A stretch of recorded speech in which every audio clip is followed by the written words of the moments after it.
થઈ ગયા હતા, થાકી ગયા હતા, કંટાળી ગયા હતા અને કરોડો લોકો એવું માનતા હતા કે હવે આ ભાજપનું કાંઈ નહીં થાય, આને કોઈ નહીં પોકે, આને નહીં હટાવી શકાય, આ લોકો બહુ દાદાગીરી વાળા છે, આનું બહુ મોટું નેટવર્ક છે, હાલો ભાઈ હવે ધંધે લાગો અથવા ભાજપમાં વયા જાઓ, હવે આનું કાંઈ નહીં થાય.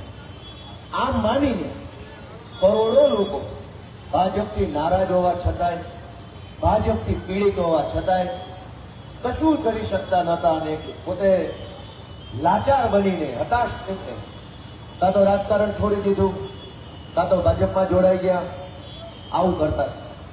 પરંતુ હું ખુશી સાથે કહેવા માંગુ છું કે વિસાવદર, ભેસાણ અને જૂનાગઢ ગ્રામ્યની જનતાએ એવું મતદાન કર્યું કે આખી સરકાર પાડી દીધી હોય ને એવી ખુશી આખા ગુજરાતની.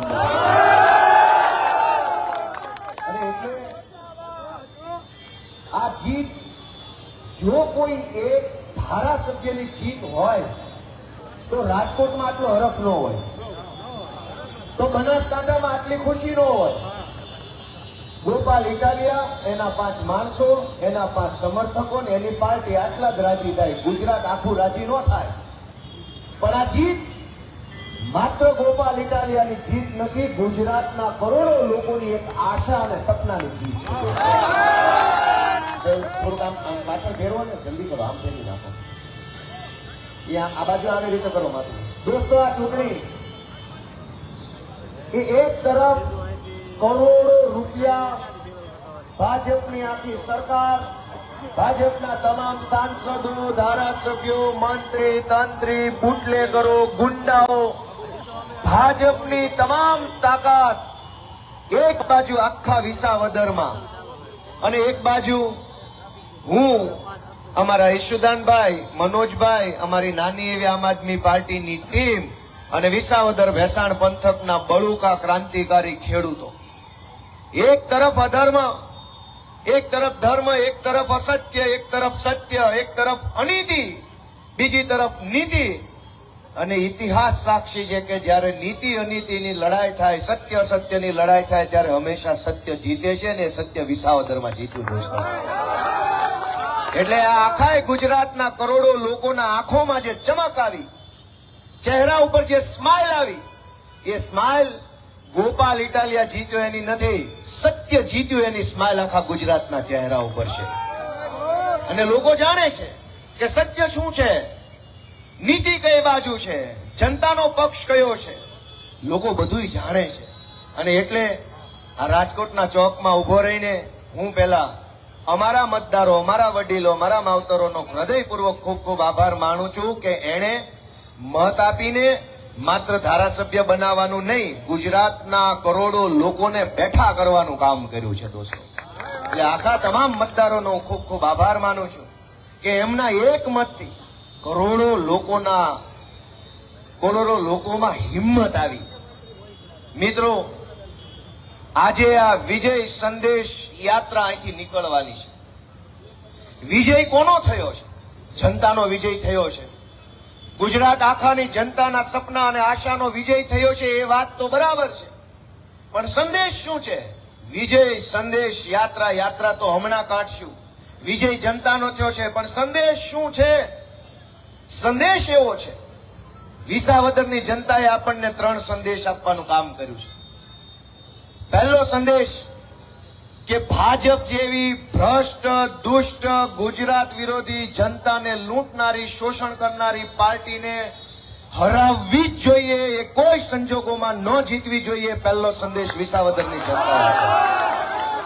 વિસાવદરની જનતાએ આખા ગુજરાતને એવો મેસેજ આપ્યો કે આ હારવાને લાયક પાર્ટી છે ભાજપ, આ ન જીતવી જોઈએ, આને નો મત અપાય, આખી સરકાર લાગી જાય તો પણ આને નો જીતવા દેવાય, કેમ કે આ જીતવાને લાયક પાર્ટી નથી, આ ભગાડવાને લાયક પાર્ટી છે. એવો સંદેશ વિસાવદરે આપ્યો. બીજો સંદેશ કે હારવાને લાયક પાર્ટી તો છે જ, પણ કંઈક લોકો હતાશ થઈ ગયા હતા કે આ નહીં હારે. એવા સમયે વિસાવદરે સંદેશ આપ્યો કે આ હું એના બાપાને હરાવી શકાય એમ છે. પહેલો સંદેશ કે હારવાને લાયક પાર્ટી છે, બીજો સંદેશ કે હરાવી શકાય છે, એ કરીને બતાવ્યું. આખા રાજકોટના ભાજપના નેતાઓ, રાજકોટ સિટી અને રાજકોટ જિલ્લાના આખું ટોળું ત્યાં વિસાવદરમાં આટા મારતું હતું. નાયા ધોયા વગરના રખડતા હતા શેરીઓ. અહીંયા રાજકોટ આખાના રોડ તૂટેલા છે. અનેક જગ્યાએ ટાઉન પ્લાનિંગ સ્કીમ ની અંદર ગેરકાયદેસર બાંધકામો થયેલા છે. રખડતા ઢોર ક્યારે આંટીએ લઈ લે ને કોનું રામ નામ સત્ય થઈ જાય એના ઠેકાણા નથી. અનેક વોર્ડમાં પીવાના પાણી નથી આવતા. રાજકોટનો અગ્નિકાંડ દુર્ઘટના બની એમાં ન્યાય નથી મળ્યો, કોઈને સજા નથી થઈ. એ બધી વાત ભૂલીને આખા રાજકોટ સિટી અને રાજકોટ જિલ્લાના ભાજપના કહેવાતા નેતાઓ એક ખટારો ભરીને આટા મારતા હતા અને અને ગમેના નાયા ધોયા દાંતણ પાણી કર્યા વગરના ગમેના રખડતા હતા. લોકોએ વિસાવદરની મહાન જનતાએ એમને એમની જગ્યા બતાવી દીધી, એમને એમની હેસિયત બતાવી દીધી. જાઓ તમારા ગામમાં જઈને રોડ ઠેકાણે કરો, અહીંયા અમારા પેરિસ વાળા રોડ નથી બનાવવા. રાજકોટના કોર્પોરેટરો, રાજકોટના ધારાસભ્યો, રાજકોટના ભાજપની ટોળકીના સભ્યો ન્યા આવીને પેરિસના રોડની વાતો કરતા. અહીંયા હું છે તો દોસ્તો, વિસાવદરની જનતાએ પહેલો સંદેશ કે ભાજપ હારવાને લાયક પાર્ટી છે એ ક્યારેય ન જીતવી જોઈએ. બીજો સંદેશ કે ભાજપને હરાવી શકાય એમ છે, ઇજ્જતથી, વટથી, તાકાતથી હરાવી શકાય એમ છે. અને ત્રીજો સંદેશ કે ગુજરાતની જનતાનો આત્મા જે દિવસે જાગશે ને તે દી આ ભાજપ વાળા ઉભી પૂછડીએ ભાગશે. દોસ્તો, એ મહત્વનો સંદેશ વિસાવદરે આપ્યો કે જો જનતા જાગે તો ભાજપનો એક એક ભ્રષ્ટાચારી નેતા છે મુઠ્ઠીઓ વાળીને મંડીઓ ઠેકીને ભાગે. દોસ્તો, એ સંદેશ વિસાવદરે આપ્યો. આખી સરકાર લાગી ગઈ તોય શું કામ હાર્યા? કેમ કે જનતાનો આત્મા જાગેલો છે. જનતાનો આત્મા જાગ્યો. જનતાએ નક્કી કર્યું કે અમે તો અમારા મુદ્દા ઉપર મત આપશું. ઊંધી સીધી વાતો, મંગળ બનાવવું, ચંદ્ર બનાવવું, પેરિસ બનાવવું નહીં. અમારા ગામનો ડામરનો રોડ બનાવવું, એવું જે વાત કરશે ને એ મુદ્દા ઉપર મતદાન કરશું. દોસ્તો, હું આજે ગોપાલ ઇટાલિયા વિસાવદરના પ્રતિનિધિ તરીકે, ગુજરાતના દીકરા તરીકે, આ ગાંધી અને સરદારની ભૂમિના યુવાન તરીકે આખા ગુજરાતની જનતાને હું હાથ જોડીને વિનંતી કરું છું કે તમારો આત્મા જગાડો, તમારા મનને ઢંઢોળો, તમારી જાતને પૂછો કે ગુજરાતમાં જે કંઈ થઈ રહ્યું છે એ યોગ્ય છે કે અયોગ્ય છે. તમારી જાતને પૂછો ગુજરાતના લોકો, તમારા મનને પૂછો કે 40 વર્ષ સુધીનો સમય બીજેપીને આપ્યા પછી ગુજરાતના એક પણ શહેરમાં કે ગામમાં એક સારો રોડ ન હોય તો એ રાષ્ટ્રીય શરમનો વિષય છે, દુર્ભાગ્યનો વિષય છે. દોસ્તો, ગુજરાતની જનતા પોતાના આત્માને પૂછે કે શું આ હાટું મત આપો છે ભાજપને કે રોડ તૂટેલા હોય, રોડ ઉપર ઢોર હોય, રોડ ઉપર દબાણ હોય? આઝાદીના 75 વર્ષ થઈ ગયા. દોસ્તો, ચંદ્ર અને મંગળ ઉપર જીવન જીવવાની શક્યતાઓ છે કે નહીં એ માટે નાસા સંશોધન કરે છે. અને રાજકોટના અનેક વોર્ડમાં પીવાનું પાણી આવતું નથી. દોસ્તો, એક તરફ દુનિયા ક્યાં પહોંચી અને આપણે ક્યાં છીએ? કેવા કેવા પ્રશ્ન ઉપર આપણે આપણી જિંદગીનો કિંમતી સમય આંદોલન કરવામાં વેડફવો પડે છે. ભગવાને અહીંયા 50 વર્ષનું આયુષ્ય આપીને મોકલ્યા છે. 50 વર્ષ એટલે કે જેમાં હાથ, પગ, મોઢું, જીભ બધું સારું હાલતું હોય. 51 થી ધીમું પડે. જિંદગીના મહત્વના 50 વર્ષ ભગવાને જે જીવવા આપ્યા છે એમાંથી 30 વર્ષ તો આ ભાજપ સામે આંદોલન કરવામાં પતી જાય છે.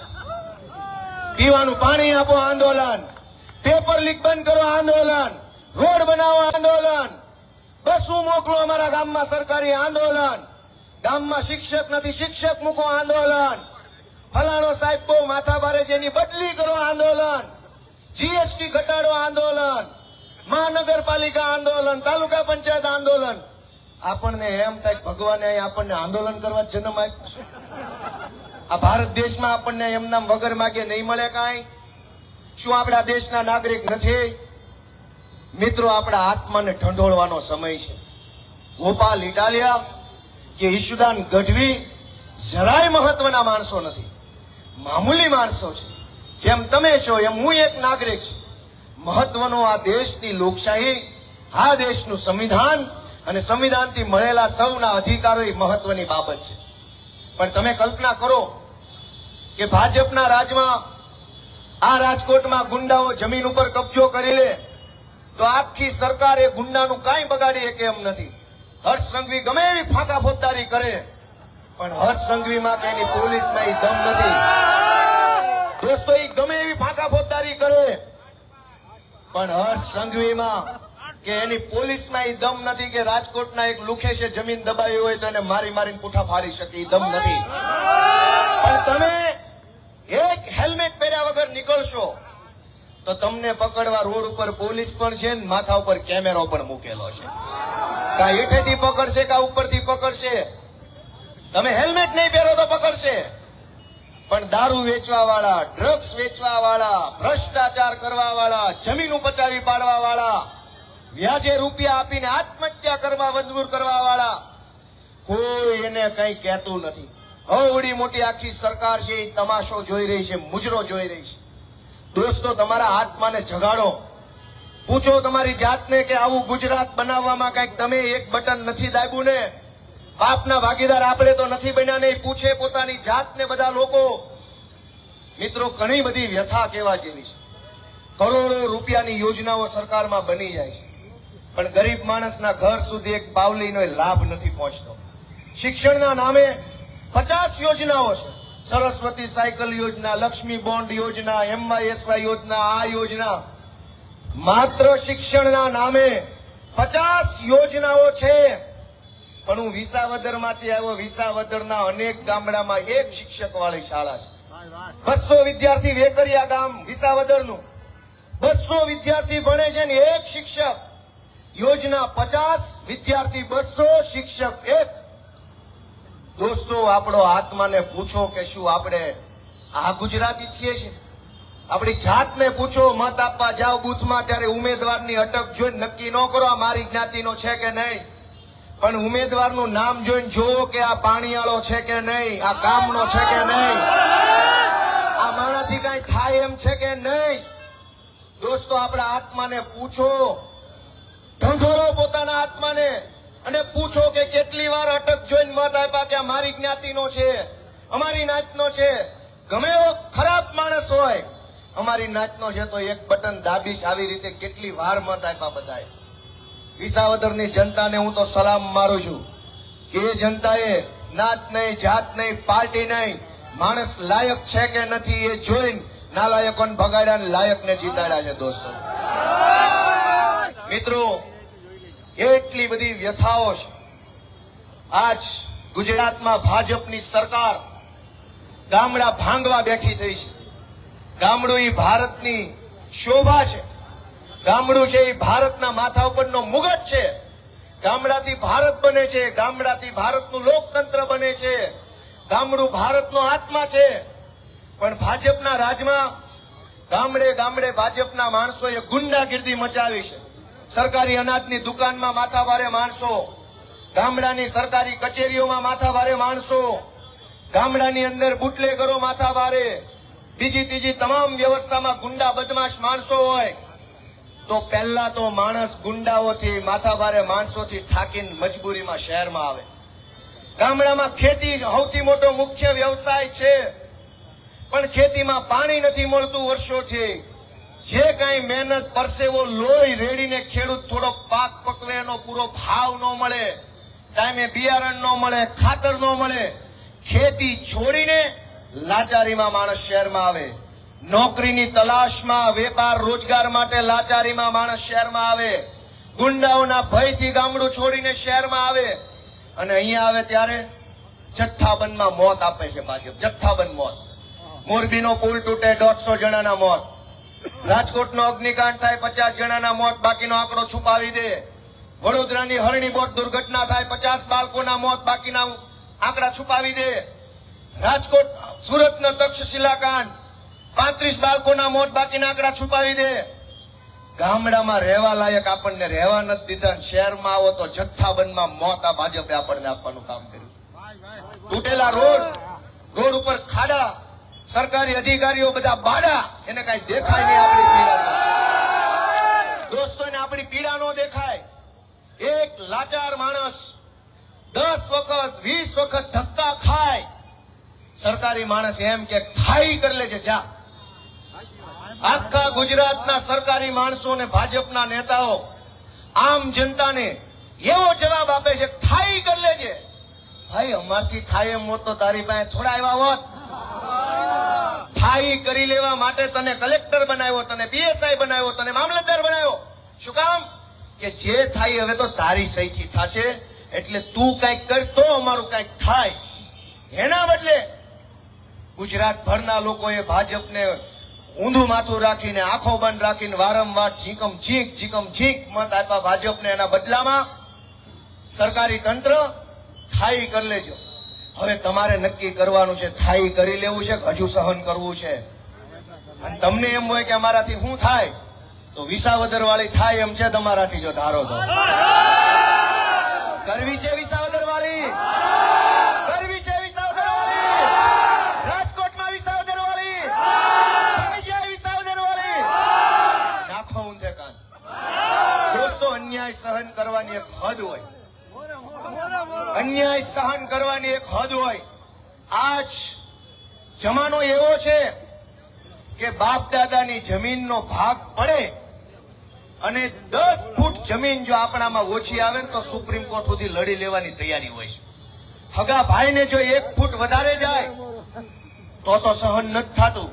તો અવડી મોટી ભાજપની સરકાર રોજ હેરાન કરે છે, રોજ ખિસ્સા કાપે છે, રોજ શોષણ કરે છે. શાનું સહન કરો છો?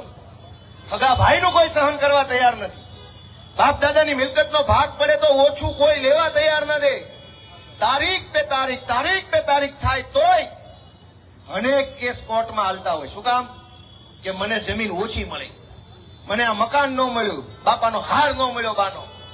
દોસ્તો, 1-2 વીઘા જમીન માટે 10-10 વીઘા લડી લેવાની આપણી અંદર તાકાત છે. પણ આ રાજકોટનું શોષણ થતું હોય, ગુજરાતના કરોડો લોકો સાથે અન્યાય થતો હોય, સરકારી તંત્ર દાદાગીરી કરતું હોય, તો પીવો છો કેમ બધા? કઈ વાતની શરમ છે? સહન શું કામ કરો છો? શું મજબૂરી છે સહન કરી લેવાની?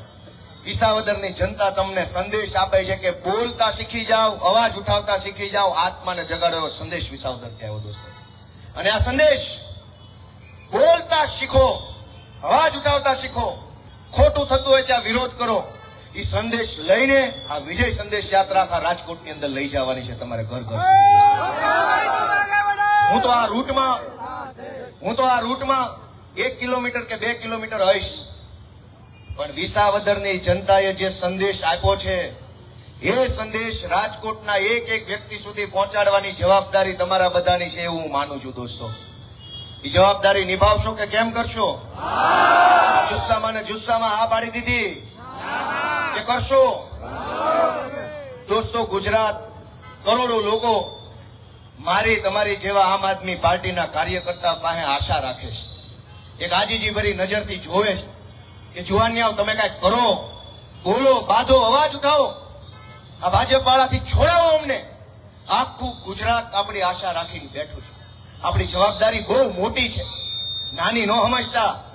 મને આ હોદ્દો મળ્યો, મને હોદ્દો ન મળ્યો, ગોપાલભાઈ હારે ફોટો પડાવવા ન મળ્યો, કેજરીવાલજી હોટલમાં હતા મને બોલાવ્યો નહીં, મારો ફોટો નથી, મારું નામ નથી. દોસ્તો, આ નાની નાની વાતમાંથી બહાર આવી જાજો. ગુજરાત તમારી પાસેથી બહુ મોટી આશા રાખે છે. તમે નાની નાની વાતની અંદર અટકી ન જાતા. ગુજરાત જયારે તમને સેનાપતિ બનાવવા નીકળ્યો હોય ત્યારે તમે સૈનિક ટાઈપની વાતો ન કરતા. આ તમામ લોકો જે આમ આદમી પાર્ટીના કાર્યકર્તા છે એ સૈનિક નહીં, સેનાપતિની ભૂમિકા ભજવવાના. દોસ્તો, આપણે ગુજરાતને ભાજપની ચુંગાલમાંથી છોડાવવાની લડાઈની આગેવાની લેવાની છે. આપણે આગેવાનની ભૂમિકામાં આવવાનું છે. આપણને ગુજરાતના લોકો ધુરા સોંપવા તૈયાર છે, ગુજરાતની સરકાર આપવા બેઠા છે. નાની વાતમાં સમય બગાડશો ને તો ગામ કહે આને ન દેવાય. માણા જોવે, એનું મન જોવે, એનું મોઢું જોવે, પછી નિર્ણય થાય કે કોના હાથમાં દેવું. ગુજરાતની સરકાર બનાવવાનું જો આપણું સપનું બધાનું હોય તો સરકાર ચલાવવાને આપણે લાયક છીએ એ જનતાની નજરમાં સાબિત કરવા માટે લોહી અને પરસેવો રેડવો પડશે. દોસ્તો, એના માટે તૈયાર થઈ જાજો બધા. મિત્રો, આપ સૌ આટલી ઉર્જા અને ઉત્સાહથી આવ્યા છો એ બદલ હું સૌનો ખૂબ ખૂબ હૃદયપૂર્વક આભાર માનું છું. હું એક સાવ સામાન્ય માણસ છું, સામાન્ય નાના પરિવારમાંથી આવતો વ્યક્તિ છું. એક દૂર છેવાડાના નાના એવા ગામમાં મારો જન્મ થયો. 35 વર્ષની મારી ઉંમર છે. આજથી 10 વર્ષ પહેલા હું પોલીસ કોન્સ્ટેબલ હતો અમદાવાદ સિટી પોલીસમાં.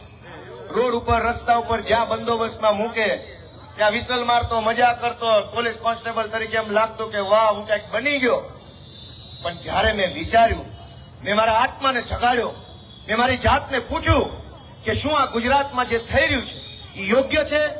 ગુજરાતના યુવાનોનું શોષણ થાય છે, વ્યાજબી છે? ગુજરાતના ખેડૂતો સાથે અન્યાય થાય છે, વ્યાજબી છે? ગુજરાતના હજારો વેપારીઓ અને દુકાનદારો સાથે ગેરવર્તન કરવામાં આવે છે, સરકારી તંત્ર દ્વારા દાદાગીરી કરવામાં આવે છે, વ્યાજબી છે? મને મારા આત્માએ જવાબ આપી કે ના, વ્યાજબી નથી. ગુજરાતનો યુવાન, ગુજરાતનો દુકાનદાર, ગુજરાતનો વેપારી, ગુજરાતની મહિલા, ગુજરાતનો વંચિત માણસ કે ગુજરાતનો કર્મચારી કે ગુજરાતનો માલધારી કોઈ પણની સાથે અન્યાય અત્યાચાર થાય તો પૂરી તાકાતથી લડવું, અવાજ ઉઠાવવો એ મારી જવાબદારી છે. એમ સમજીને પોલીસની નોકરી મૂકીને આવી ગયો હું રાજકારણમાં દોસ્તો. અને લોકોના પ્રેમ ને આશીર્વાદના કારણે હું નાની ઉંમરે નાનો માણસ આખા ગુજરાતનો પ્રેમ પામ્યો છું. એ બદલ હું ગુજરાતભરના સૌ લોકોનો બે હાથ જોડીને હૃદયપૂર્વક આભાર. દોસ્તો, આપ સૌ પાસેથી, ગુજરાતભરના લોકો પાસેથી ગોપાલ ઇટાલિયા અને આમ આદમી પાર્ટી એવી આશા રાખે છે કે તમારો આત્મા જગાડો, તમારી જાતને પ્રશ્ન પૂછો કે ભાજપ જે કરે છે એ વ્યાજબી છે કે ગેરવ્યાજબી? અને તમારું મન એમ કે ખોટું છે તો લઈ લો હાથમાં હાવણો ને કરો ગુજરાતની ગંદકી સાફ, એવી વિનંતી કરું છું દોસ્તો. ભારત માતા કી